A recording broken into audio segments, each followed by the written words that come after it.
They shoved her aside the instant she stepped onto that glimmering asphalt. They sneered at her jeans, at her worn sneakers.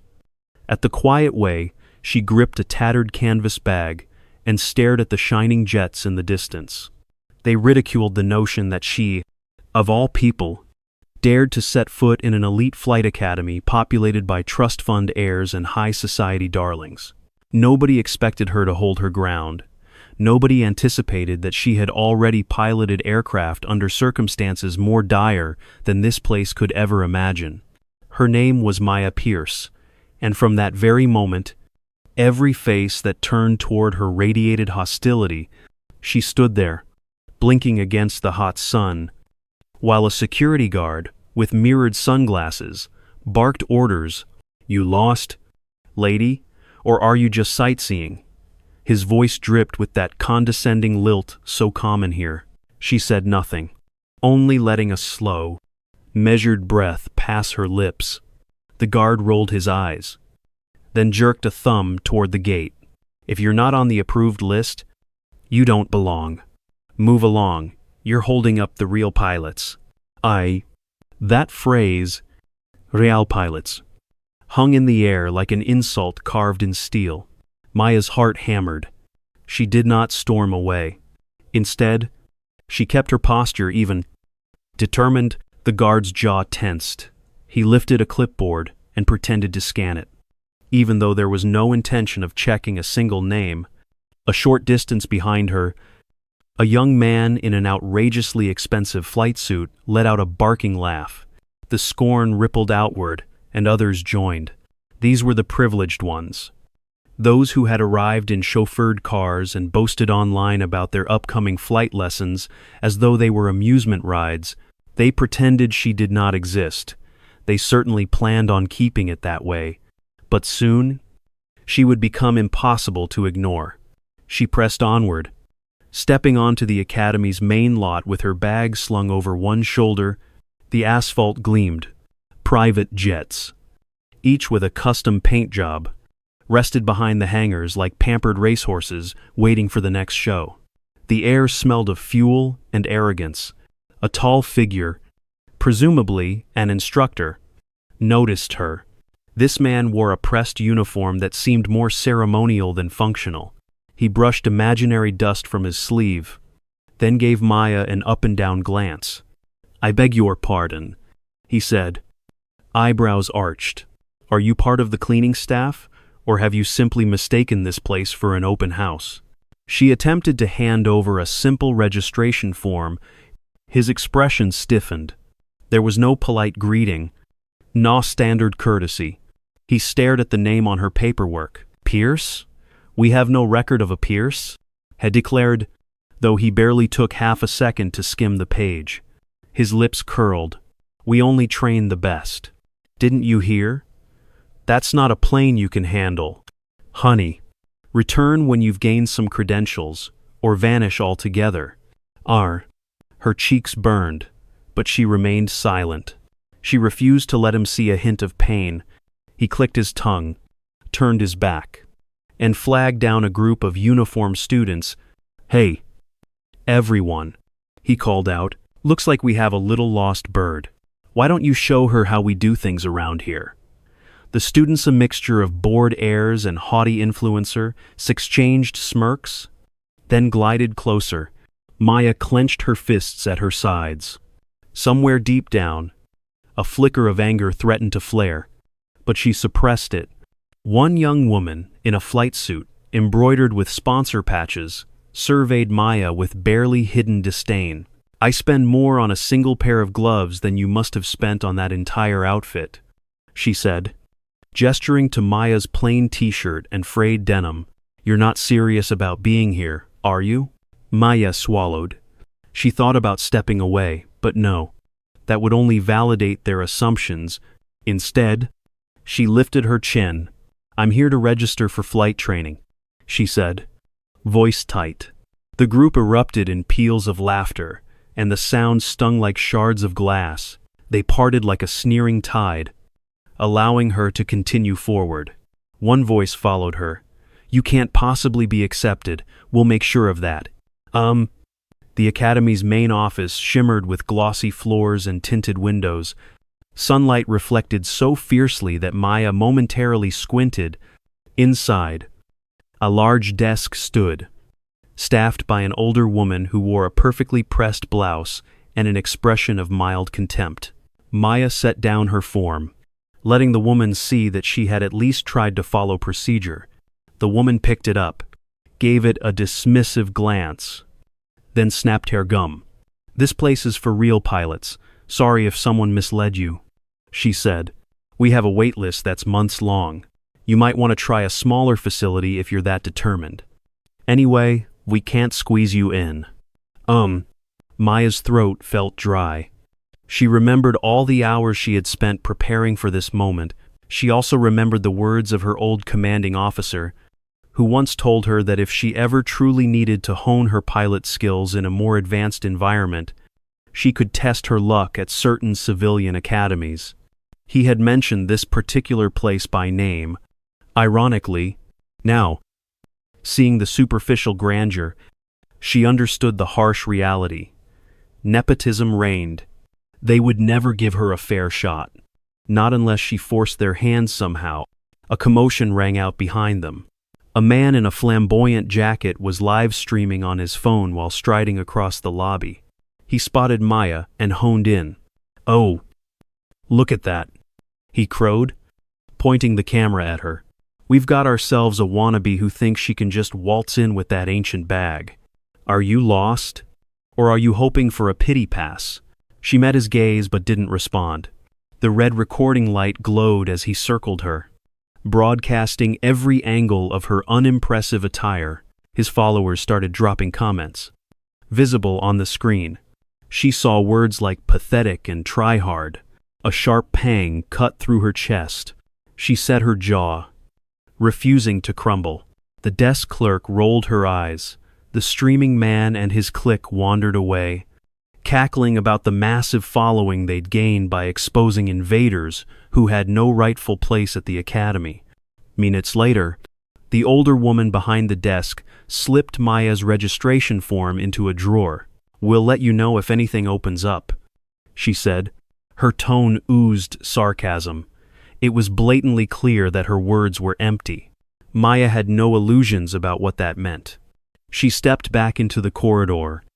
Another cluster of privileged students filed past, ignoring her presence. They carried flight manuals embossed with gold initials. She caught pieces of their conversation, hearing them mock outsiders who tried to buy their way in. Each barb hit her nerves. She recalled how everything about this place was designed to repel someone like her. Still, she pushed forward. If they insisted on ignoring her, she would force them to see exactly what she could do. A few hours later, she discovered that the academy possessed an advanced simulator room that had the highest level of realism for training. She was determined to at least see it, maybe get permission to sign up for a quick session, but the moment she entered that immaculate hangar, a tall instructor with cold eyes blocked her path. "Hold on," he barked. "Only authorized personnel pass this point." Then, he took note of her scuffed sneakers and rumpled shirt. "You must be lost. Sorry, but amateurs can't handle this technology. You'd break it, or you'd break yourself." A mocking laugh echoed from behind him. A small group of onlookers, presumably well-connected trainees, grinned in delight. One of them stepped forward, a man wearing a perfectly fitted uniform that had never seen a day of struggle. "Allow me to speak plainly. You have no business in this simulator. This system costs more than your entire life. Do me a favor and stay in your lane." Maya's fists tightened again.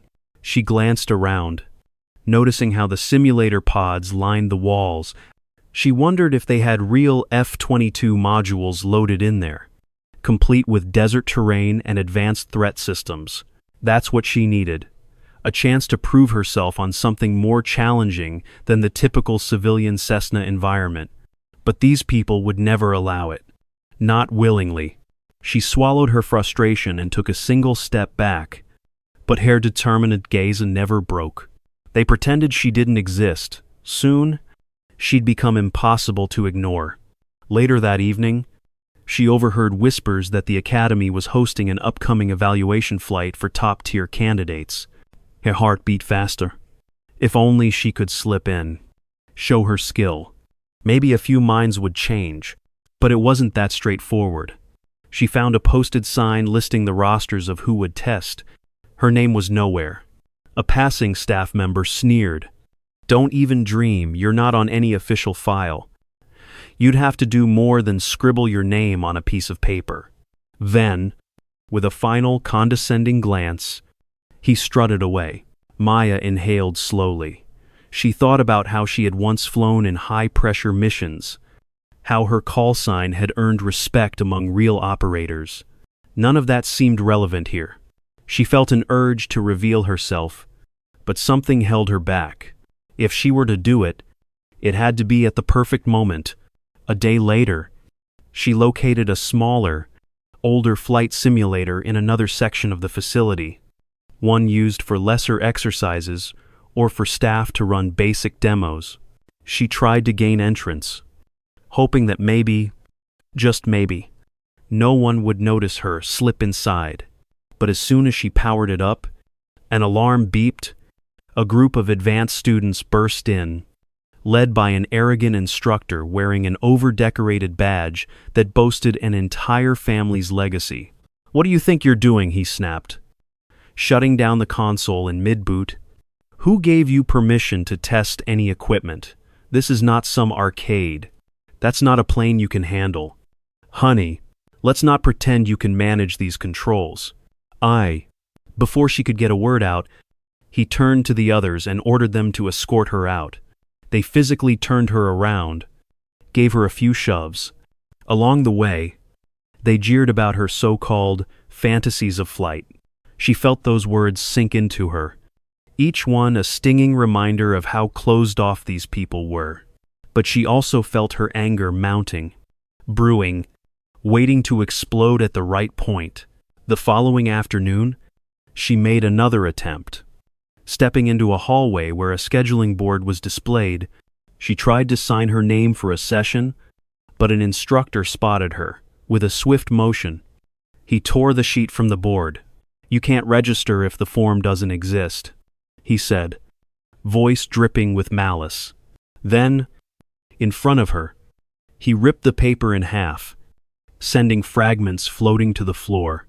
The watchers laughed. She glared, but remained silent. She refused to give them the satisfaction of seeing her lose control. Afterwards, they circulated the story on social media, spinning it as an amusing anecdote. Some random woman snuck around, trying to get a seat in our simulator. Hilarious, right? She actually believes she could join us. The nerve. Maya spotted the hashtags, saw the mocking comments flooding in. She recognized a few of the bigger influencers. Their reach was formidable. Within hours, the local aviator circles were buzzing, branding her as the clueless nobody who tried to crash the party. Her phone vibrated with messages from an old friend who had seen the rumors, concerned she might do something rash. By the end of that week, her frustration reached a boiling point, yet she had not walked away. She had witnessed worse humiliations in her previous line of work. This was a test of her will. All she needed was a precise opening. That night, she got wind of a major event planned for the next day, VIP demonstration show. Rumor had it that the Academy was bringing in high-profile sponsors, brand ambassadors, and maybe even a performance by a real fighter pilot for publicity. She smirked to herself as she listened to their excited chatter. Morning arrived, the sun blistered overhead, radiating off polished jets. The Academy staff roamed around in their most dazzling attire, greeting important guests with forced cordiality. Cameras were positioned to capture the pageantry. The wealthiest backers lounged by a roped-off area, sipping expensive drinks and congratulating themselves for being so special. Maya loitered near a corner of the tarmac, wearing the same unassuming jeans and scuffed shoes. She kept her face mostly hidden behind a baseball cap. A few staffers eyed her but were too busy preparing for the show to confront her. Over the loudspeakers, an announcer's voice boomed, "Welcome to the grand demonstration at the Redwood Flight Academy. We're proud to showcase the pinnacle of aerial excellence. Please direct your attention skyward for the highlight of the day." Applause erupted from the VIP stands. Seconds later, a whoosh fell. The faint drone of an incoming aircraft caused curious heads to pivot upward. For a moment, the horizon remained empty. Then, a shape emerged, a sleek form slicing through the air at tremendous speed. The crowd watched with growing excitement. It was not a private plane or a small acrobatic craft. Instead, they spotted the unmistakable silhouette of an F-22 fighter jet, its lines as sharp as a predatory hawk. Gasps rippled through the audience. At first, they assumed it was a hired demonstration pilot. The announcer's voice faltered. This was evidently not the scheduled act. There had been no mention of a high-end fighter demonstration. The powerful jet swooped low, unleashing a roar that rattled the windows. Dust billowed across the runway. People shielded their eyes. The thunderous velocity disoriented them. Then the F-22 performed a flawless bank, soared once more, and lined up for approach. The astonished watchers could only stand in open-mouthed amazement, every camera word capturing the approach. In a perfectly controlled descent, the jet touched down. Its tires screeched gently, but with remarkable precision. Silence clung to the onlookers as the canopy slid open. They saw a figure in a flight suit, helmet still secured. An aura of quiet confidence emanated from the pilot's posture. The pilot climbed out, set a foot onto the tarmac, and pulled off the helmet. Gasps rippled again as a cascade of hair fell free and an all-too-familiar face came into view. Maya Pierce. In a top-grade suit bearing insignia that many recognized from real military operations, she removed her oxygen mask, letting it dangle around her neck as she surveyed the crowd. The hush grew almost tangible. Then a wave of whispers spread. The same arrogant instructor from before sputtered, stepping forward. "How? Who gave you clearance to land an F-22 here? That's restricted airspace. That's—" Before he could finish, another voice rang out, a commanding presence that belonged to a decorated officer who had just arrived via a separate chopper. "Ladies and gentlemen, allow me to introduce Captain Maya Pierce of the United States Air Force Reserve, record-setting pilot with multiple overseas deployments, a woman recognized for exemplary skill in high-tension flight operations." He paused, scanning the stunned faces, and the very person this academy dismissed without a second thought. A low rumble spread through the VIP stands. The cameras zoomed in on Maya's unreadable expression. The influencer crowd that had once ridiculed her stood frozen. Some of them tried to slip behind others, hoping not to be identified. The day's official demonstration pilot, an older man with silver hair, stared in astonishment. Evidently, he was not the star performer now. Maya pressed her lips into a flat line. She parted them to speak, projecting her voice across the hush. "I was told I had no business here. I was told I wasn't capable. Interesting, considering how quickly your air control gave me clearance when they saw my credentials. Apparently, this place only respects power that can't be ignored." She paused, allowing that truth to sting. The gaudily uniformed instructor, the same one who had torn up her registration, looked as though he had swallowed a live wasp. He blustered something about academy policy, about how none of this had gone through official channels.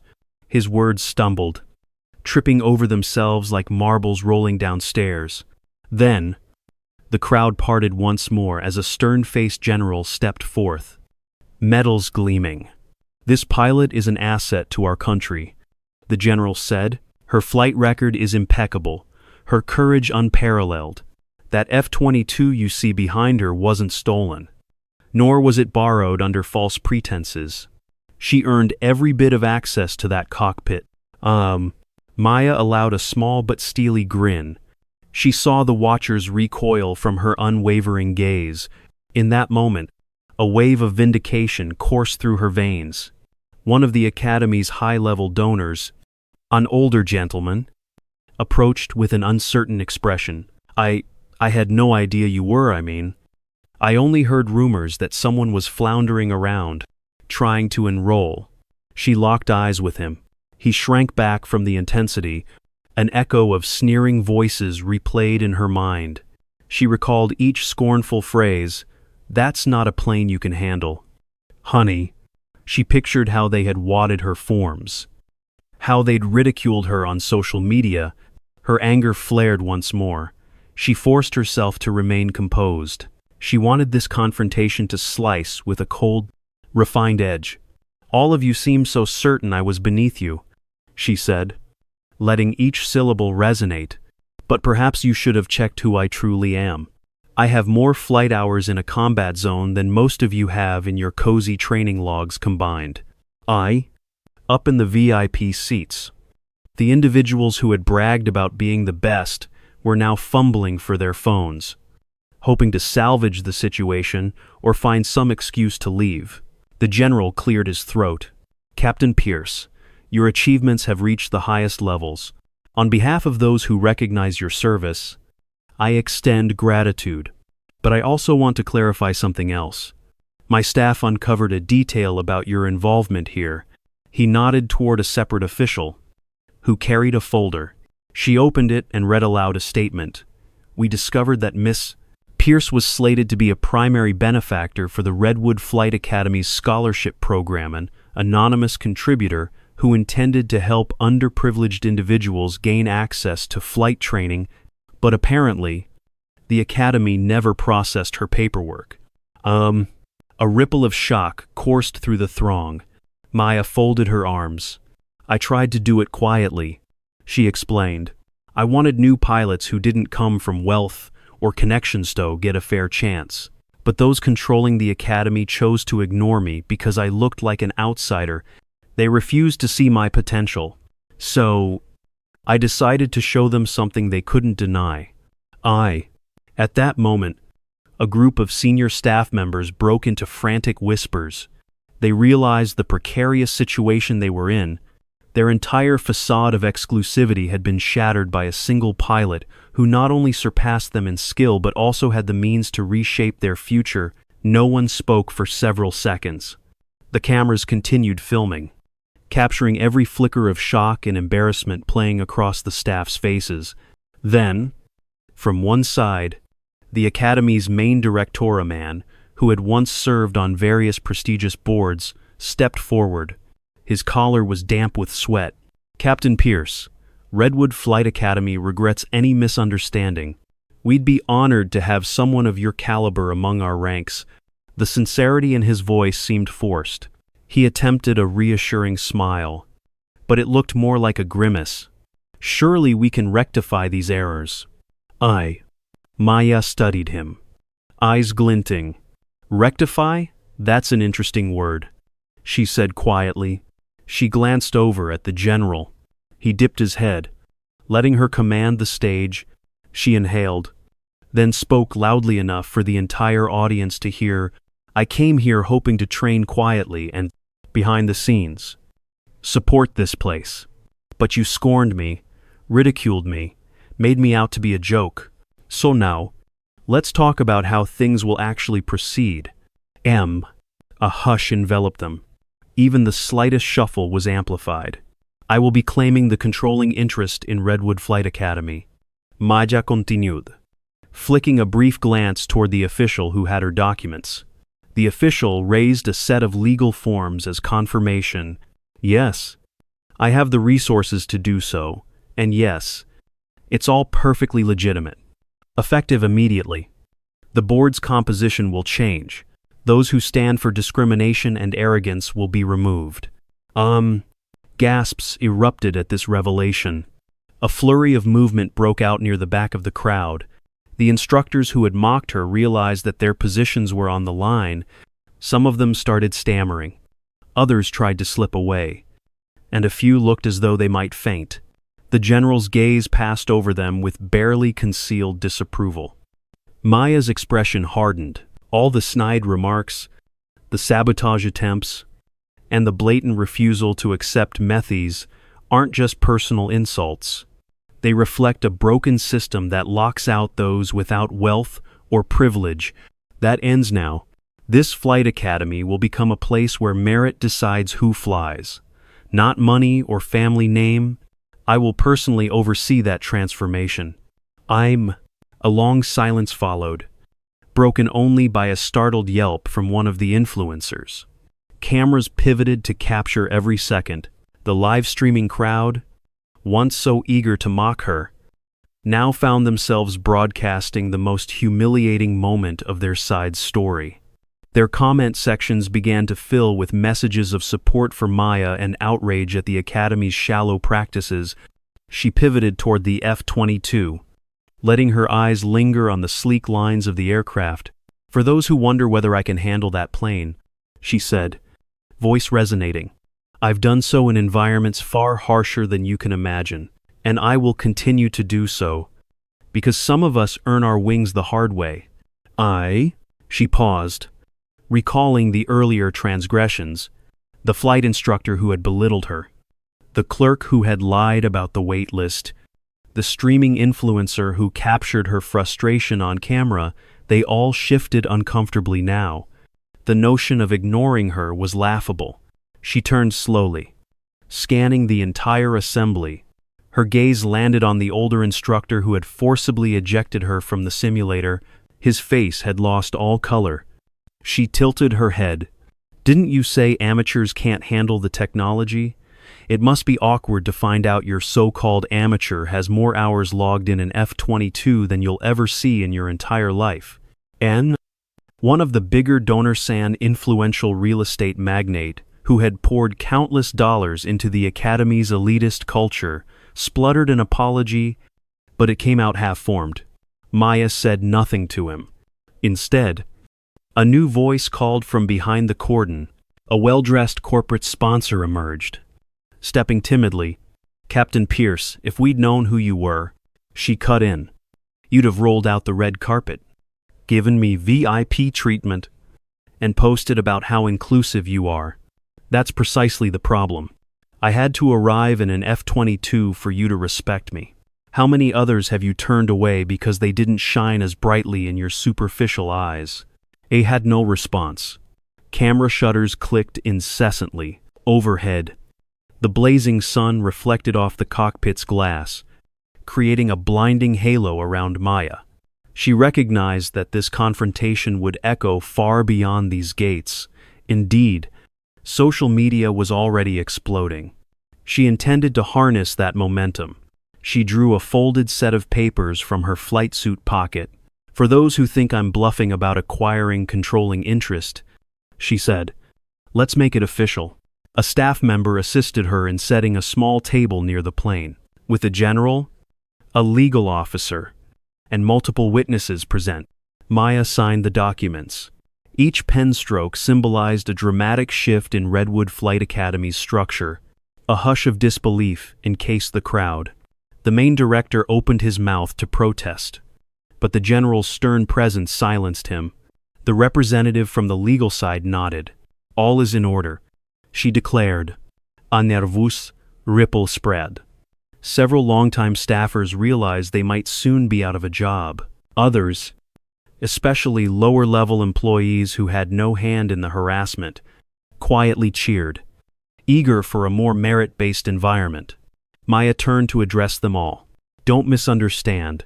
I'm not here for petty vengeance.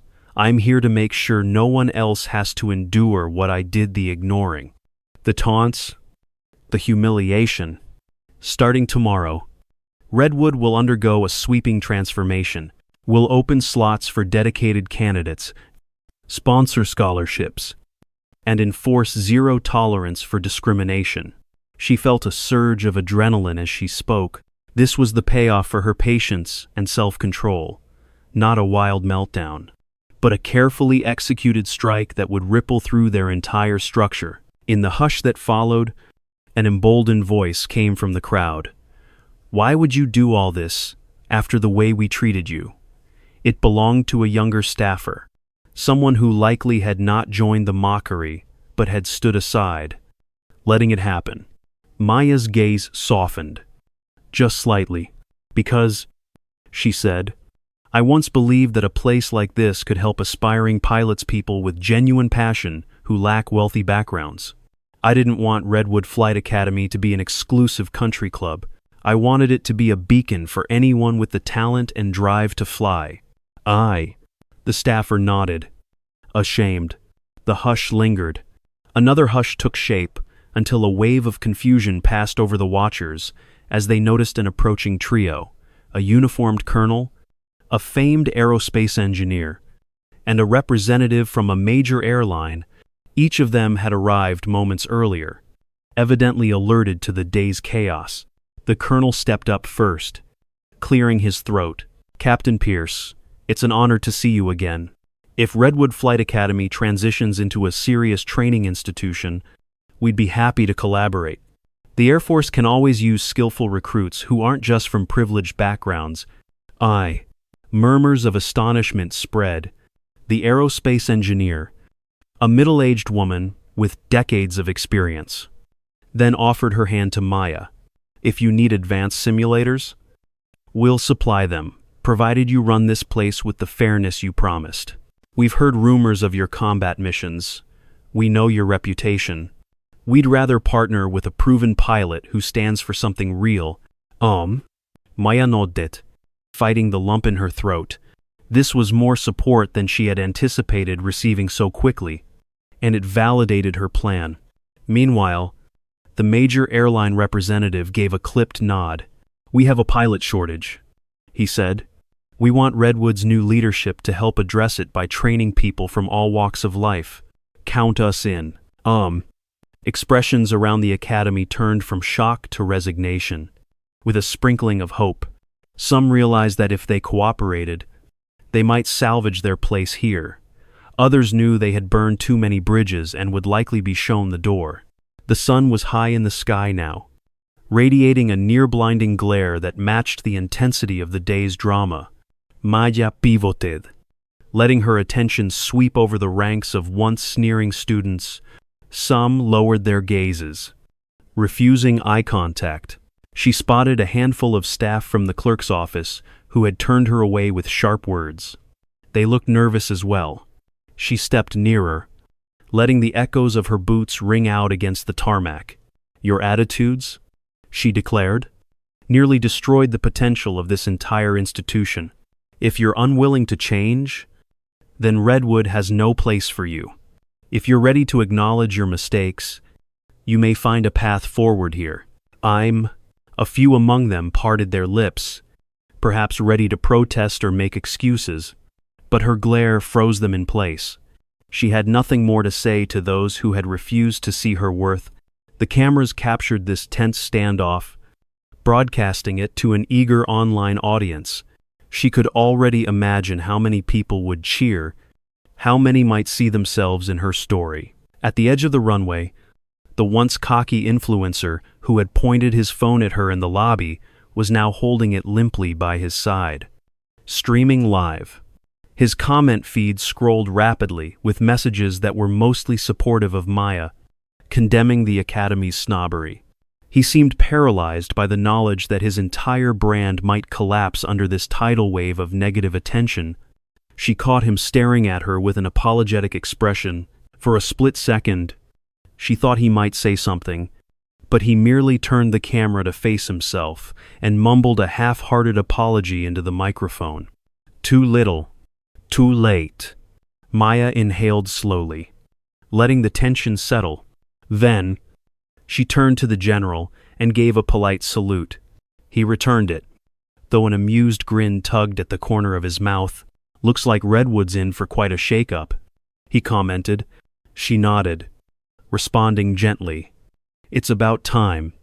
Sire, A small hush followed before an outburst of movement signaled that certain media outlets and official channels were leaping at the chance to interview her. Maya raised a hand to indicate that she was not ready for a swarm of questions yet. She had another announcement to make. The crowd quieted, anticipating her next words. She glanced at the F-22, its fuselage gleaming in the sun. Her flight suit still carried a faint whiff of fuel. "Some of you might have wondered why I bothered returning after everything you did to push me away," she said, letting her voice project. "The simplest answer: because I don't want to see valuable opportunities squandered by arrogance and elitism.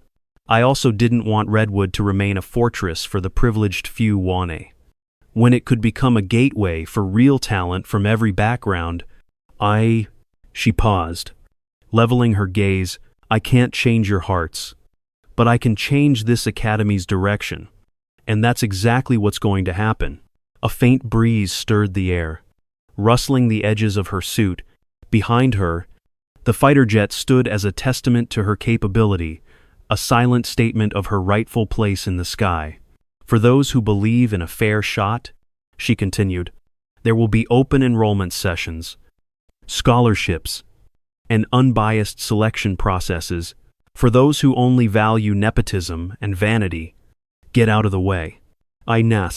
In that moment, applause burst forth not from the old guard, but from pockets of onlookers who recognized how monumental this shift could be. A wave of uncertain support rippled through the crowd, building slowly. The staffers who had never approved of the Academy's toxic exclusivity found courage to clap. A few stunned spectators joined in. Drawn by the fervor of Maya's words, she accepted that applause with a measured nod. Somewhere near the back, a cluster of ex-students from working-class backgrounds who had once attended Redwood on partial scholarships only to be overshadowed and pushed aside emerged to cheer. Maya spotted them. She felt her chest tighten with emotion, but she remained composed. She would not let tears flow here. Not now. Instead, she simply closed her eyes for a brief second, remembering every humiliating moment she had endured within these grounds. This was the redemption she had waited for. When the applause waned, the older instructor with the embroidered badge who had torn up her papers tried to step forward. His face was drawn. He looked desperate for redemption. He tried to mutter an apology. Maya considered him for a beat, then calmly raised a hand. "It's done," she told him, voice quiet but firm. "Your apologies won't erase how you treated me, or how many other hopeful candidates you've driven away. I'll review your employment here, along with everyone else's.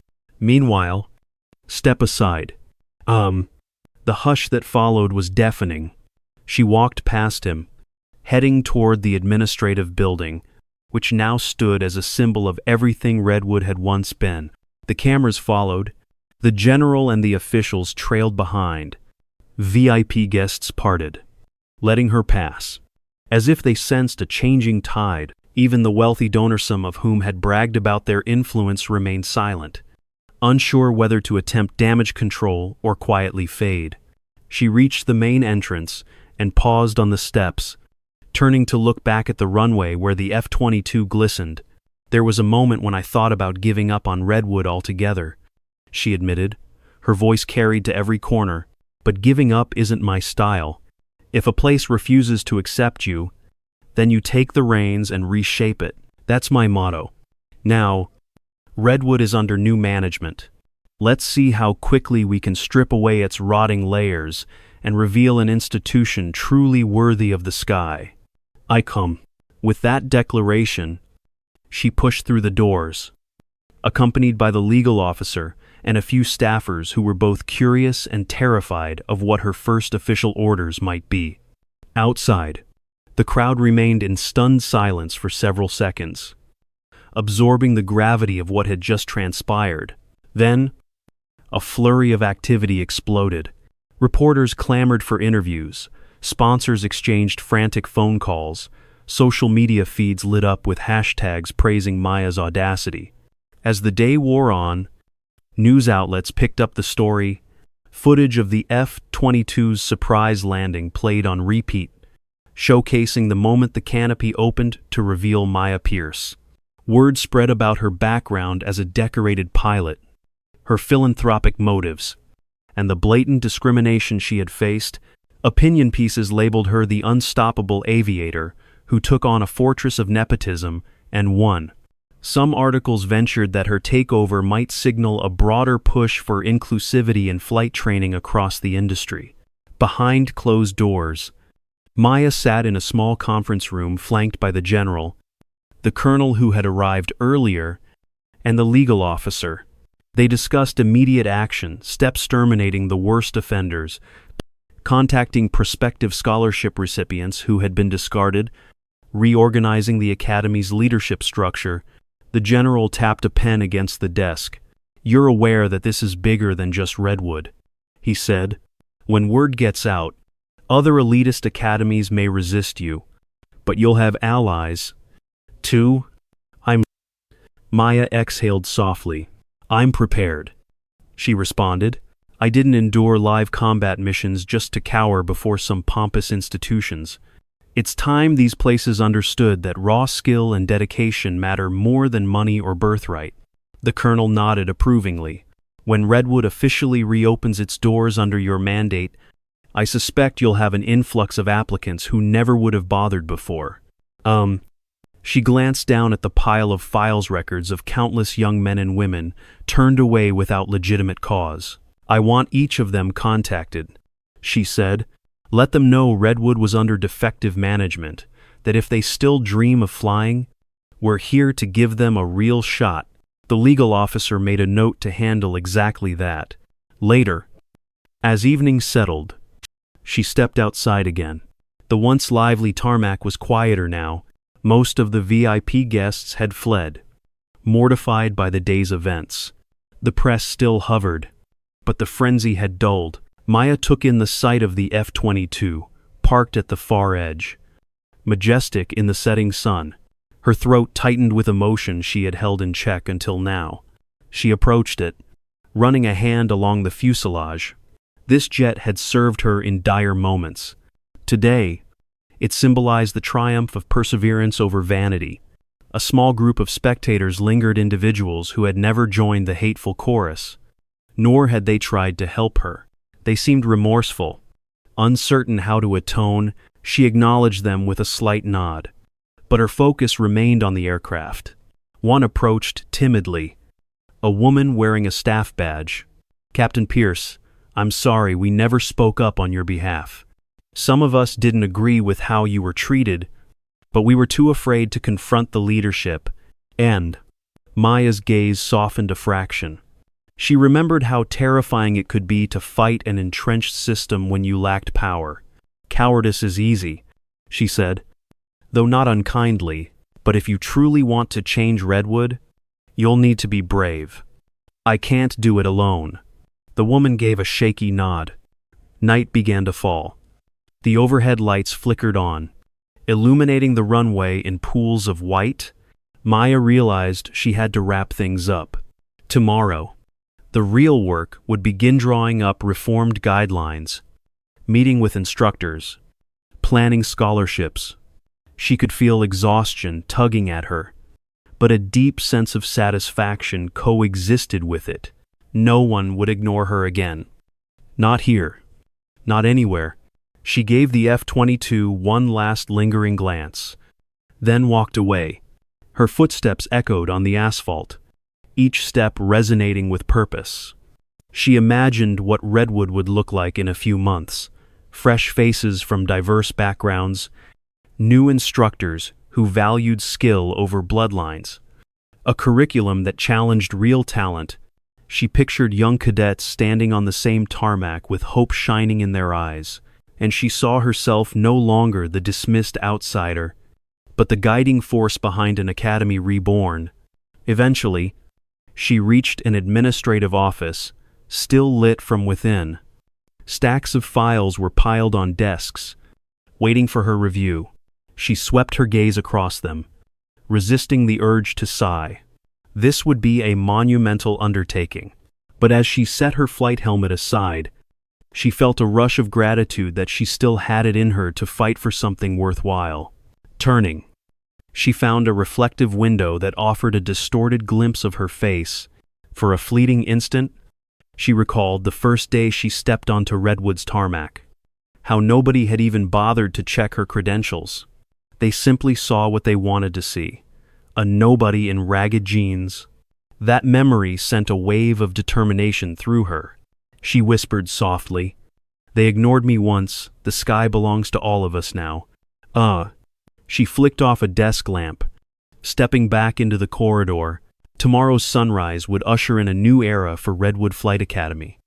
Courtesy of the woman they had once rejected, and as she vanished into the quiet hallway, she couldn't help but feel the faint tug of a smile on her lips.